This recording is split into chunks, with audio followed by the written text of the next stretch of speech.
Welcome, jelly beans. Jelly beans is Jelly definitely beans. the right term. Yeah, jelly beans. It's just not going to work, is it? Why not? Jelly How beans can is you start a perfect. conversation with hello, jelly beans? Because it's all inclusive.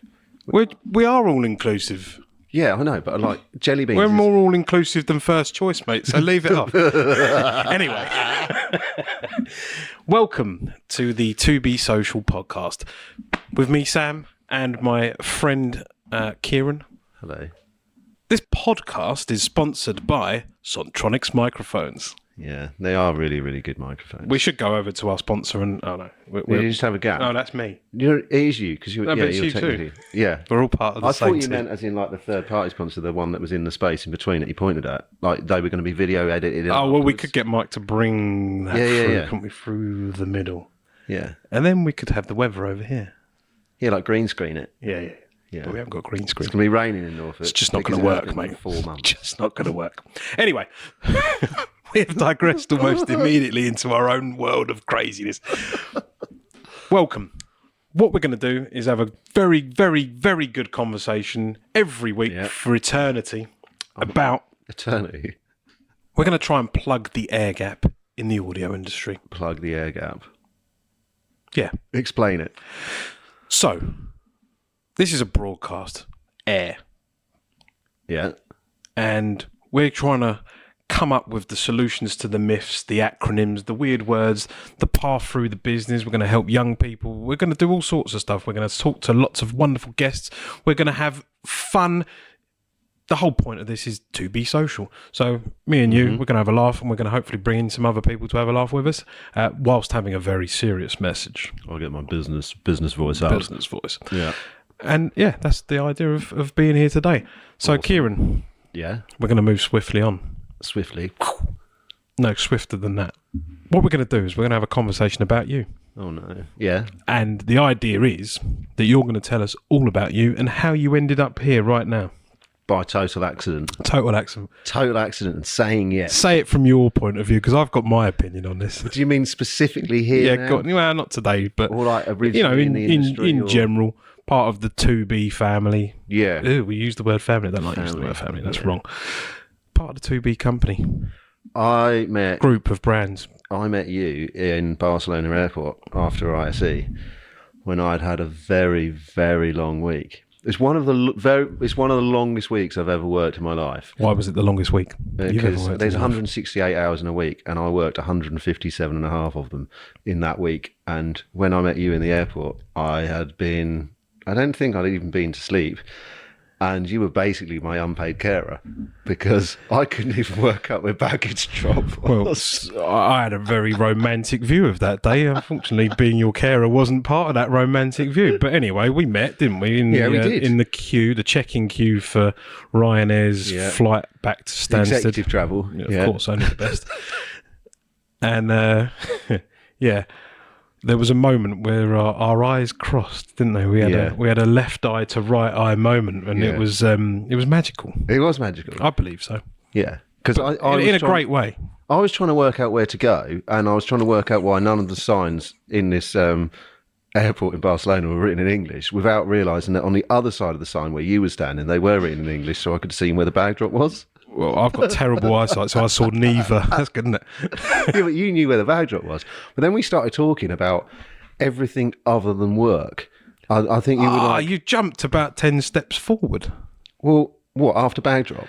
No, we hadn't even checked in yet. I tell it a completely different way. Do you? Yeah, it's romantic. Oh, I remember it like that. I tell it differently. I say, we met each other in the check-in queue. This is how the story goes. Okay. And lots of people have probably heard this by now, but I think it's relevant. We met each other in the check-in queue. You were hanging out your ass. I was. Literally on the floor, like. Yeah. And our eyes crossed, and we had already crossed. Well, we shared a moment, didn't we? And we got through the check-in, and then we held each other's hands through security, skipped through duty free. Yeah, we did. And then I said, "Do you want to go in the lounge?" And I said, I can't go in the lounge, mate. I ain't got a ticket. And I said, "Don't worry, I'll take you in as my guest." You said I could be your plus one. And I asked if that was a Into the euphemism for something. No, it wasn't. It was a genuine offer for priority pass guest allowances Yeah, I'd never This experienced a lounge podcast before. isn't sponsored by American Express, although it's a very handy. There you go. Business fact number 1: get yourself an American Express card and use the points. The lights that are powering this video's lighting, Yeah. they're paid for by American Express points. Are they? Well, they will be. I love it. Amazing. Anyway, so Yeah. then we had curly sandwiches, Yes. cup of coffee, and you were like, "Oh, this is nice, isn't it?" It was really nice. And we had a yeah. lovely chat. We did, but we didn't talk about work, did we? We didn't, but you didn't know I was sounding you out for a job. No. No, I had no idea. But I just thought, oh, I've just met this cool guy and we were having a chat. And like, we're similar ages. Well, the camera doesn't know that, but we are similar I mean, ages. you're slightly older than me. Yeah, yeah, By look a at month. it. I've had a heavier paper around.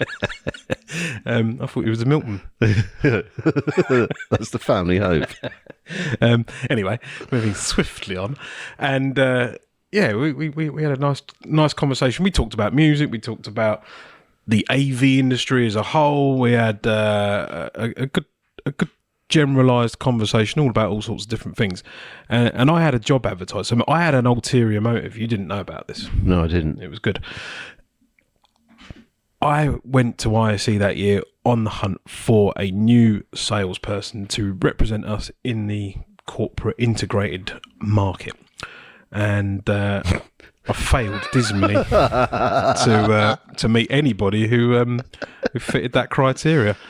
But then in that general conversation, what I realised is that, and I had an idea about this before, that the sales of the type of specialist equipment that we're selling comes with knowledge, but basic engineering principles will remain all the way through, no matter whether it's sound, lighting, video, or bits of bent metal, as you refer to them. Yeah, I love bent metal. So the principles were about the personality and applying those different principles of engineering and physics from one place to another, that you could do that.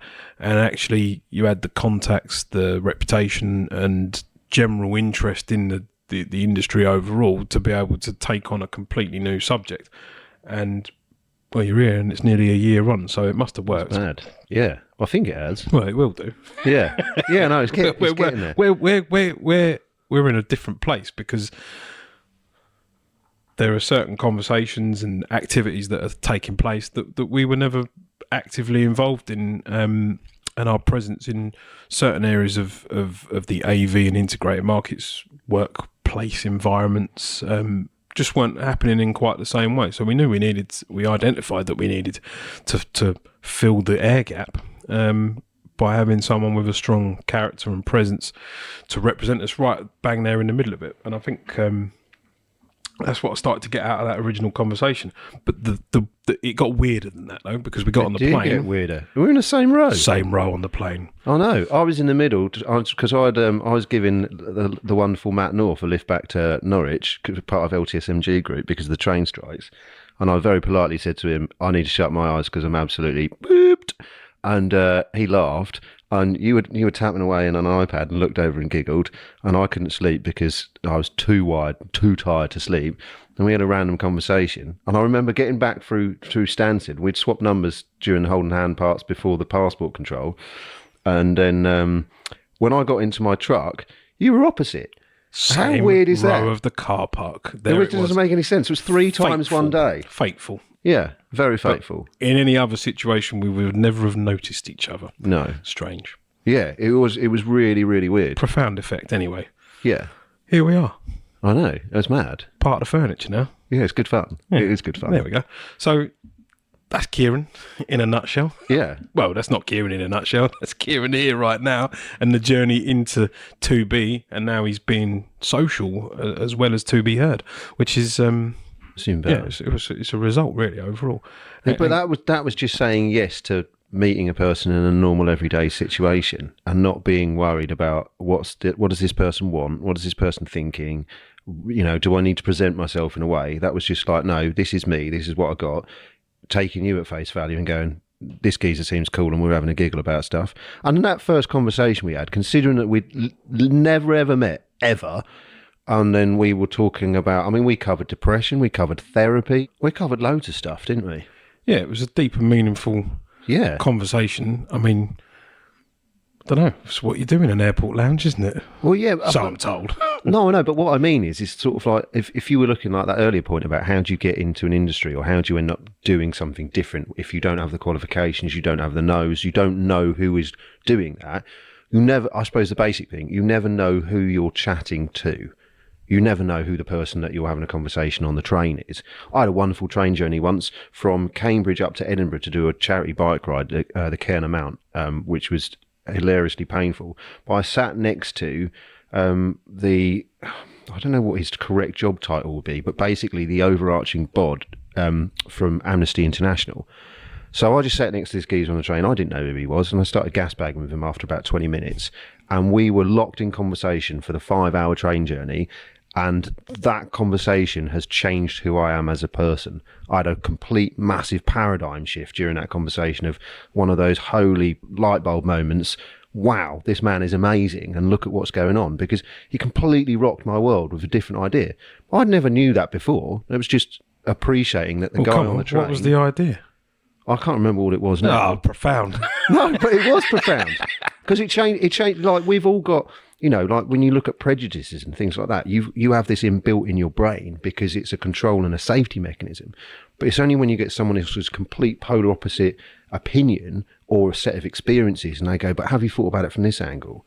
And if your mind is open, you can change your opinion. Well, that's the key, isn't it? You've got to be receptive to a different point of view and a way of doing things, which is funny because we can lead that into audio, believe it or not. Yeah. We can. Do you know how we can do that? How? I'll tell you how. Because we set this business up selling something that was completely different and out there, and the whole principle of selling KRA loudspeakers, just for everyone's reference, we are the UK distributor for KRA, an Italian manufacturer of unique audio solutions. Nice. That was good. However, just a quick name. He's also wearing on his jumper there today, representing. KRA. Absolutely. It takes something that is different and uses physics to deploy it in any situation. So, you know, there are great manufacturers who make great stuff. No one's disputing that. But trying to get people to accept different ways of thinking or different engineering principles or deployment of physics is hard work. That's the sales challenge that we're up against every day. We don't shy away from it. We just get stuck in. However, trying to culture people's thoughts to be open to receiving things and, you know, blowing their minds with nothing other than really good quality product, but that's presented in a way that they just cannot get their heads around. That's a real challenge. It's a daily battle for us. Whereas if we had, you know, just for those that don't know, KRA make very, very unique products, which in a lot of cases speakers are very, very small. So their power to performance and size ratio is off the scale. So they're very, you know, something as in some cases as big as a piece of chocolate. But what that can do in the audio world is insane, and people just cannot get their heads around it. So we're used to that conversation of changing thought process, delving into people's minds in a challenging fashion. But yeah, like you gotta be warm to open that door and allow that conversation to take place. And I think it's a good place in life to be open to suggestion, open to new thinking. Really. We never know what's around the corner. The interesting thing I find about the KRA, especially like when you look at the lizards, the small ones, like my mate in Barcelona when we were in this year, in 2024, his words, well, I just thought perfect, was like, oh my God, I can't understand it. I'm arguing with my own brain, because he'd looked at 30 years worth of studio experience, and his brain is expecting a box that's one size, but his eyes are seeing one that's another. And yet the sound, he can't work it out. So you could really see this internal argument happening with, you know, what his senses are showing him and what his brain is telling him from 30 years of studio experience. I thought that was fascinating, because even though it's there and it's in front of you and you're experiencing it, he's still having that active argument with himself going, I can't get my head around this. And it's a good place to bring in the idea of how we got here in the first place as well, because this is our first show, so we don't want to delve too far away from the point. We're introducing ourselves. We're telling the world what we're about. I think we're going to try anyway. It's all right. You set them up. I'll knock them down. Don't worry. It's easy, mate. Anyway, so this is now a 15, 16-year journey nearly. So I was one of the first UK customers and had installed KRA extensively onto a couple of cruise ships. Spent so much money with Sennheiser, who are the previous distributors. They offered me a job, and that's where me and Dave started working more proactively with each other.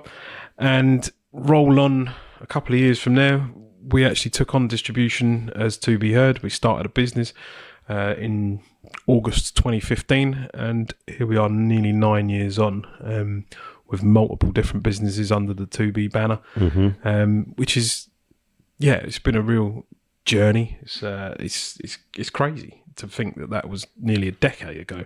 I mean, I've got grey hairs and everything now. It's distinguished, mate. Salt and pepper. I don't know about that, but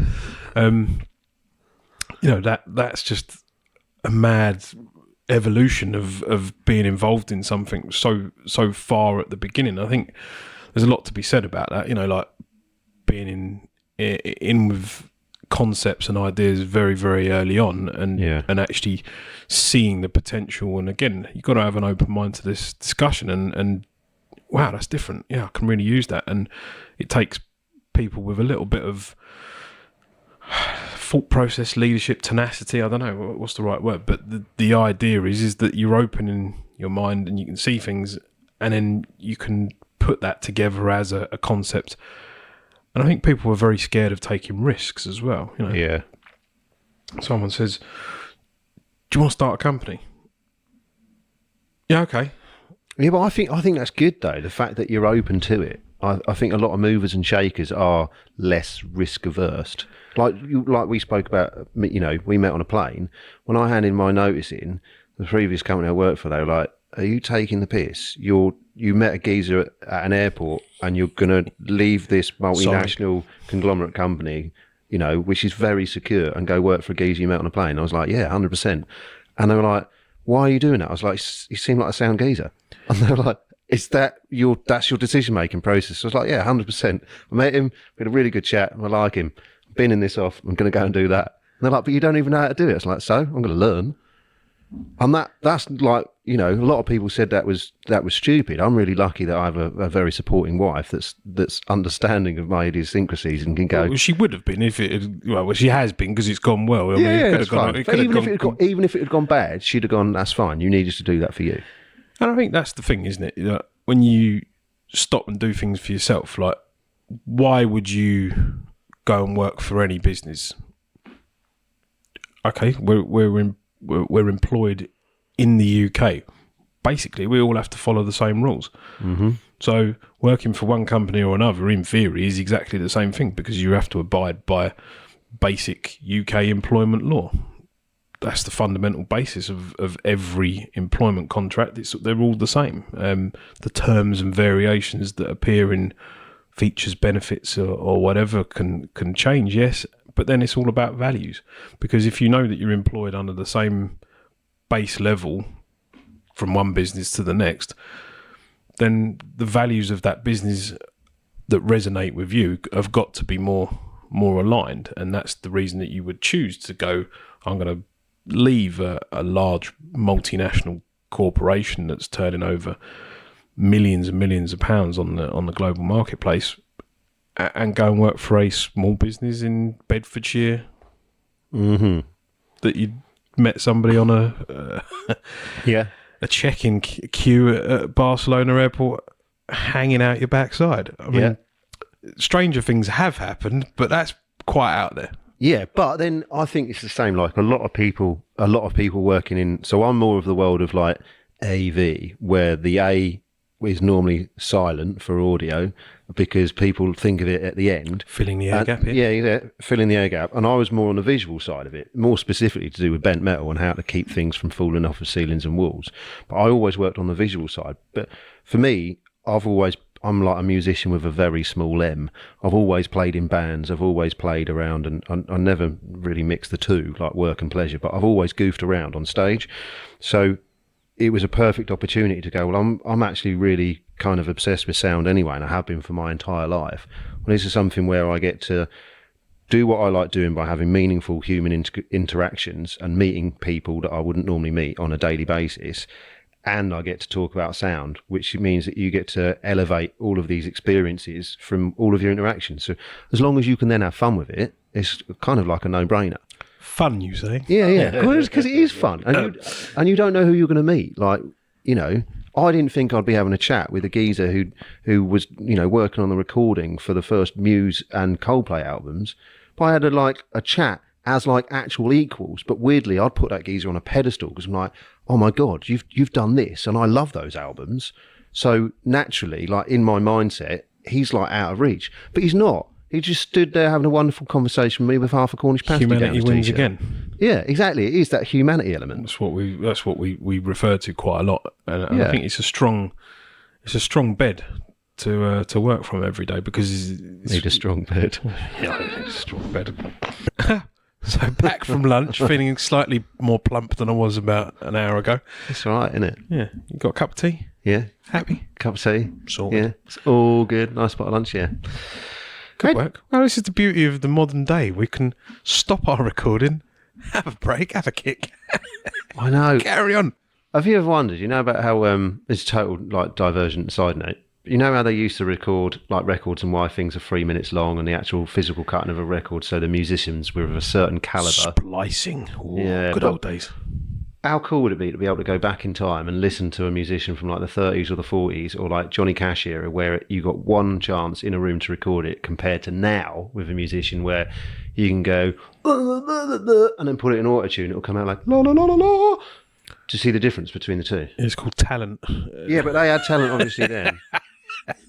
Ooh. No, like talent back then compared to talent now. Like, not saying that the people now aren't talented, but the recording process is totally different. I think people are less able to do stuff without assistance. Yeah. So like, I'm permanently not able to do stuff without assistance. Yeah, I was just being your carer through the airport, obviously I know this. No, that's probably an incorrect statement. I think people used to have to practice their craft a hell of a lot more as musicians, as performers, to achieve a result. I believe that it's too easy today to stop and have another go.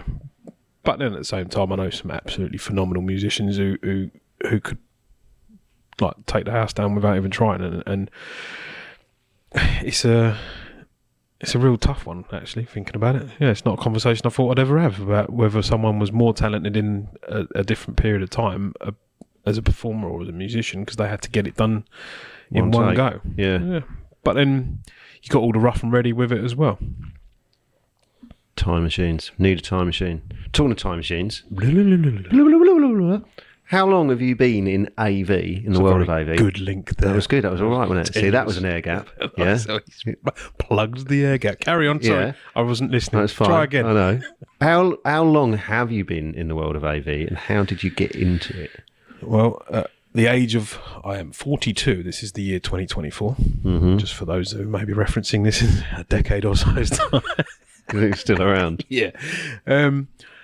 I got into this so long ago, I can't even remember now. I was just talking to one of our customers who's downstairs having a demo, who was talking about a show with Jamiroquai. That was something I was part of when I was about 14 years old for a day. That was interesting. That's mega. Yeah. Got a bit of JK. So I was 14. Yeah, I mean, like, I don't know. I've always played an instrument, so that was really where it all started from. And I moved to the Brit School when I was 14, and from there I really got into studio production. But I didn't like being in the studios, strangely. I didn't like the closed environment, and I also realised I probably wasn't good enough, talking about talent, to be a pro musician, or I didn't think I was. I reckon I could have got away with it, but I don't at the time I didn't believe in my ability enough to go out and do that professionally, and I didn't like being in the studios. So I moved into theatre, which was just a bigger dark room, which was a bit theatre. Yeah. So my actual first job outside of school with a paycheck was with the Royal Shakespeare Company at the Barbican Theatre on the lighting department. So nothing to do with audio at all. You don't wear enough knitwear to be in theatre. I don't wear knit. It don't fit.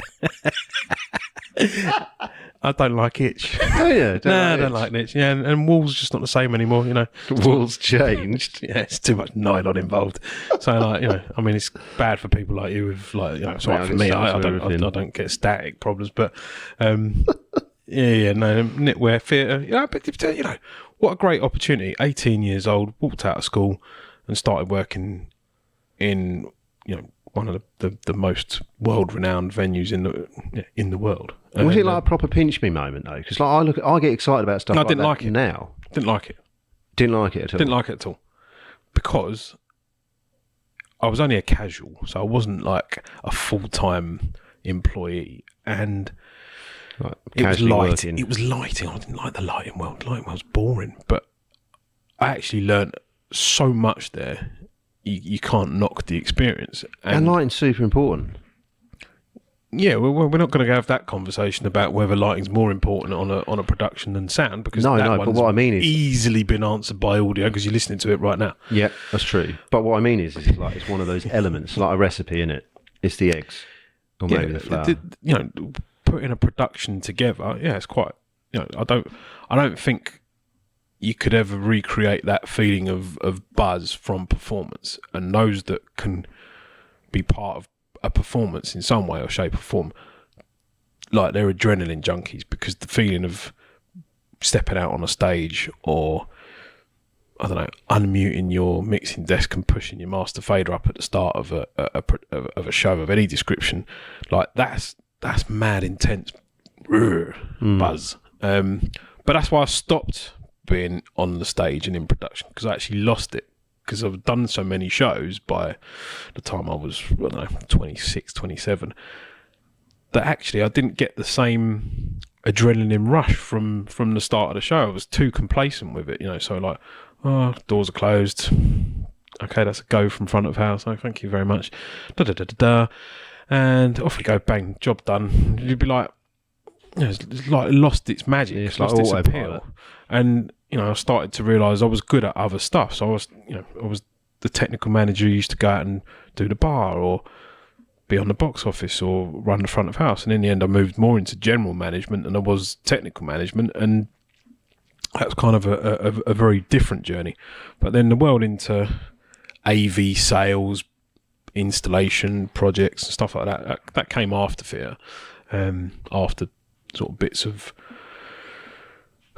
rock and roll and stuff like that here and there. But just it was a journey that arrived through actually quite a bad situation. So I was an operations manager at a venue in East London, no names mentioned. I want to know who it was. No, it's not important. No, I was just taking the mickey. It wasn't a bad place, but I'll get it printed on a t-shirt and come in and see if I can trigger you in a couple of months' time. Okay.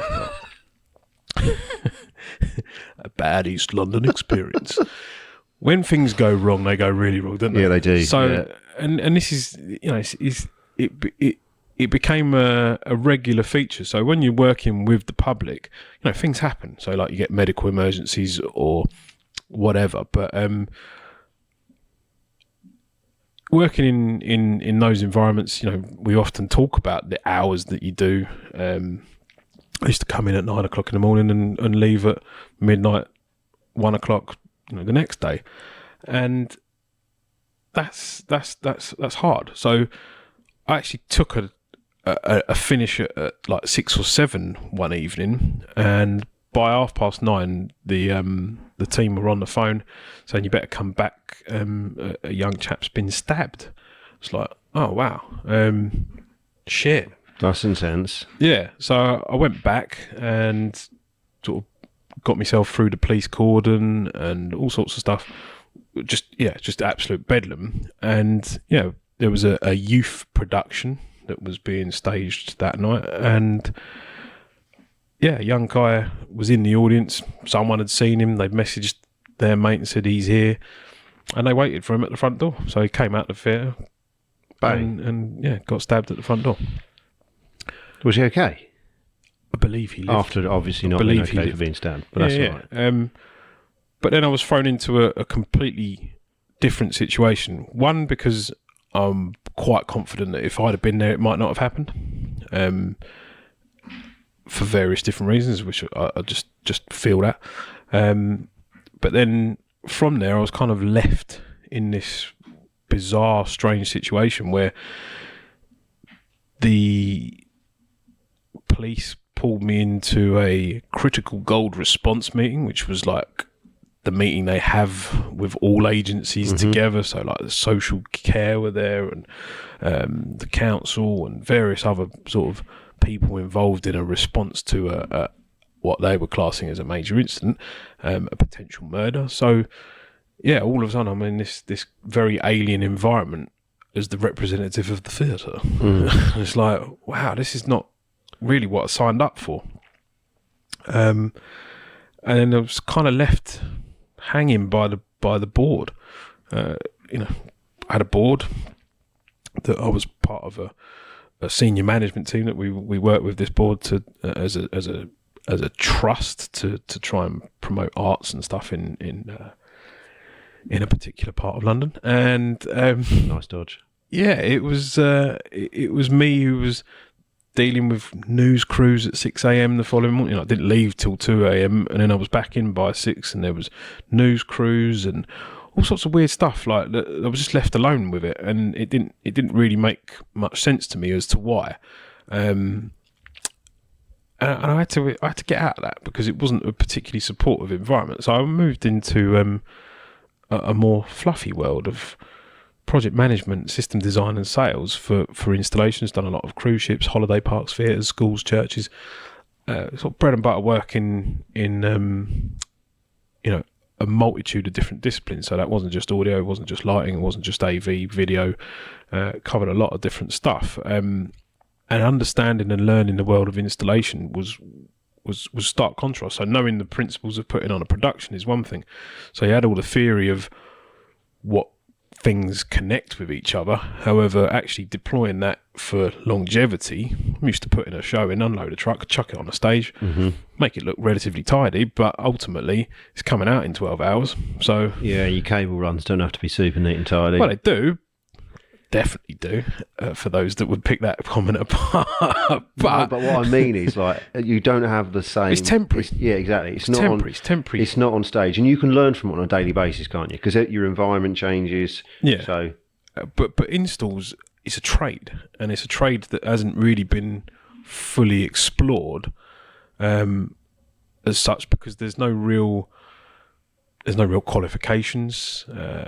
You don't have schools teaching audiovisual installation. Most of them don't know what it is. Have you ever done that thing with your kids where they say, "What do you do?" And you say, "I work in AV." And they go, "What's that?" Or you going down a pub or anywhere. But and the someone term says, "What do you AV's do?" developed over a number of years into be this overarching statement of something that actually means nothing. Like, yeah. Well, yeah, I'm with you on that. It has, to a certain extent, yeah. You can class anything as AV. We're using AV right now. We're recording audio and video all at the same time, and that'll be played back through some other audio and video later down the line. But would you call that an AV system? Probably not. But then, you get, I don't know, the AV terms of the US, where you've got AV geeks with the hat on in high school films and stuff like that. It's a broad term. It doesn't. They were playing with VHS tapes in those stereotypical environments. Now we've got workplace environment.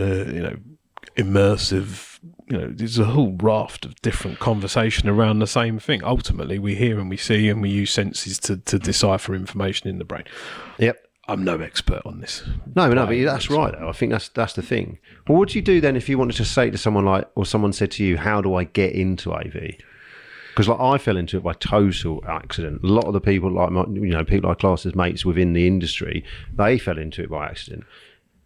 But then it depends on where you fall into it. So, the avenues of musicians or people that work in and around performing arts, that's quite an obvious route, you know, like amateur theatre. Yeah, There's you're a on the lot of sidelines. local venues, a lot of local theatres and stuff like that, where you get people who go and perform, but you also get a lot of people who work backstage and offstage. Like it's you know, it's a genuine thing. There's still quite a lot of local operatic societies and drama clubs and things like that. And then, you know, you've got the advent of the average stage school now is a massive business. You know, you've got people like the Pauline Quirk Academy, like, which is a franchise model for kids to go and tap dance and do musical theatre, you know, every week on a Saturday, and every so often they'll go and rent a venue and perform in it. And there's still a lot of people who like supporting amateur dramatics or local theatre and stuff like that. So that's one route in. But then the convergence of IT and other stuff, you know, your ability to use sound or video within an environment is augmented now so much that you can do everything from your phone without even trying. You know, I used to run an Atari ST with a cracked copy of Cubase on it in 1993. Now you can have GarageBand on your phone. To dispel what that actually is to the people who don't know. An Atari ST was an early, computer with 1 megabyte of RAM and a cracked copy of Cubase. Well, you used to put a floppy disk in with the program on it and load it up. And if you was lucky, you got a cracked one, because the real one was really expensive. So I used to run an Atari ST, which was second hand, probably about 500 quid, which was like a dough for a 14-year-old or 13-year-old at the time or whatever it was. And then, in fact, no, in 1993, I would have been 11 years old. Scary. Quick maths. I know, right? And like getting involved in music production, you know, wasn't accessible. Like for me as a kid, oh wow, like, I want a keyboard. Like, you know, that's a lot of pocket money. Or, you know, my 14th birthday present was a Spirit Folio mixing desk with 8 channels on it, and I thought I was God because I had a mixing desk in my bedroom. Yeah, I bet.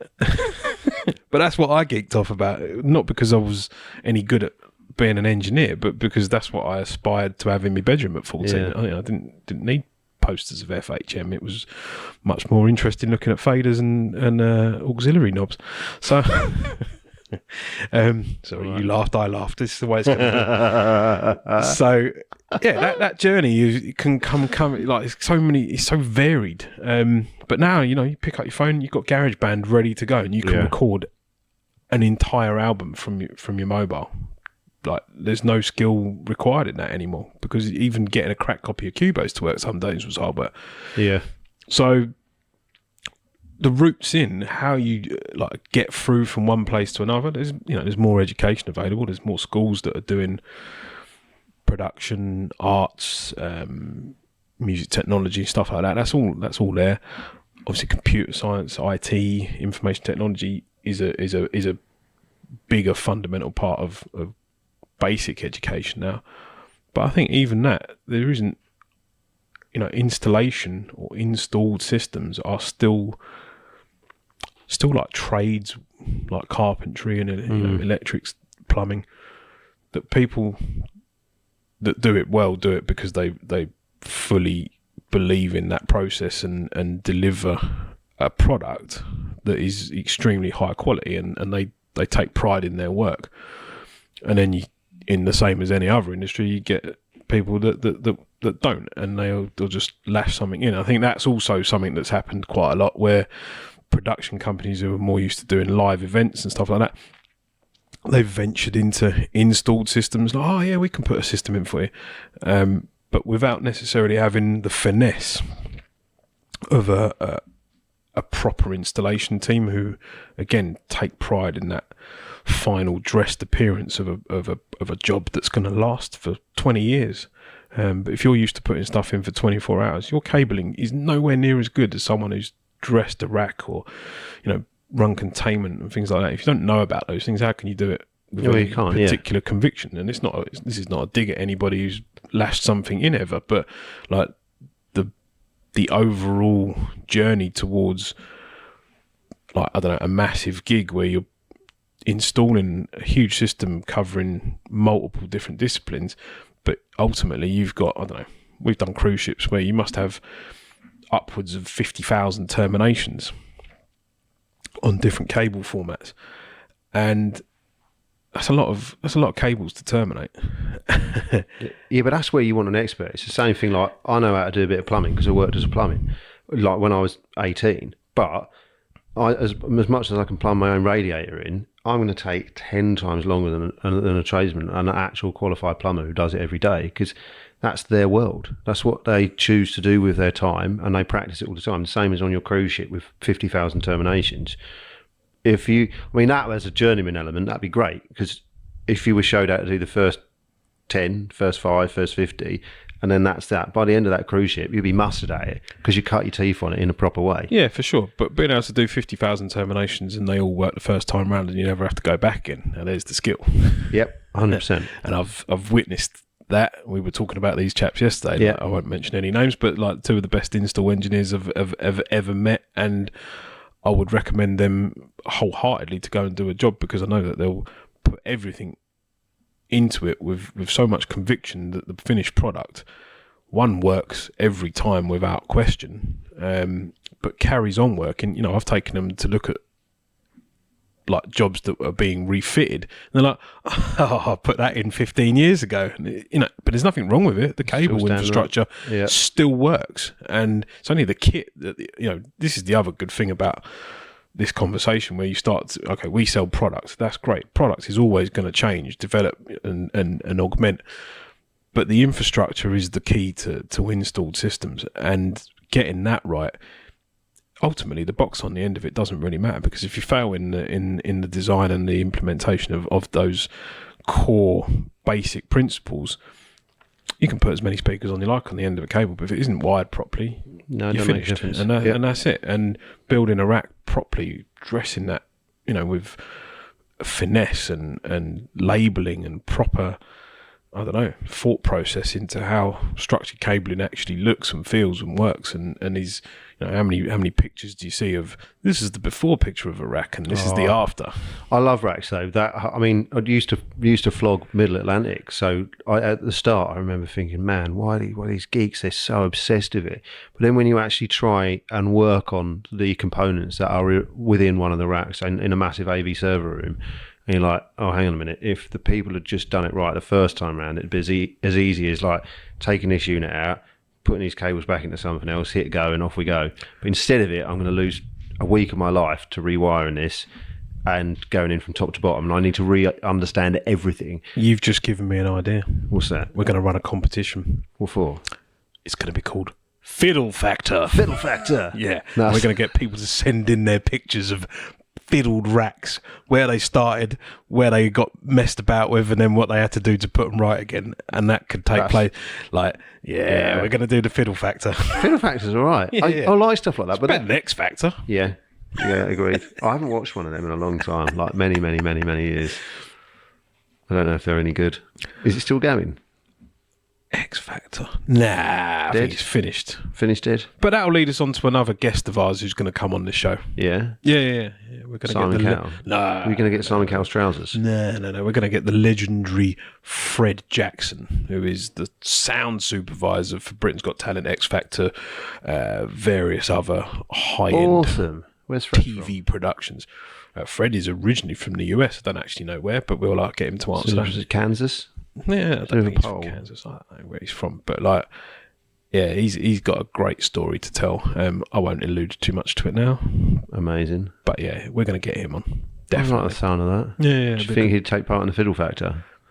I don't know if he's fiddled too many racks, to be honest with you, but he's definitely done a lot of shows. So. Yeah. He would have said, I see. That's the thing that I find fascinating as well. Like, so people within the industry that have been in the industry a long time, that have seen like so much stuff, the wealth of knowledge that some of these individuals have got is just insane.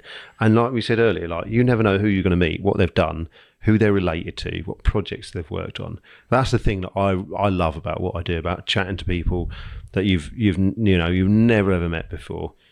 And then some of the information, like if I go and do a demo somewhere, ultimately that could have come about from a couple of different ways. You know, someone wanting to hear some kit, someone wants to know what it looks like, what it sounds like. I really like those ones where someone says, can you do me a Teams update of an audio brand? I'm like, this is mental, because you're listening to it through your laptop. So you can only hear what laptop you've got. You're not going to hear any speakers. You know what I mean? It doesn't translate. It doesn't make any sense. But you can go there and you think, right, so I'm going to go and show you something. So I'm empowering you if I'm doing my job right, and I'm showing you and educating you about this new stuff. But more often than not, it goes the other way around. You meet someone, you go, wow, this person's so interesting. And then you get talking to them and you go, wow, that's amazing.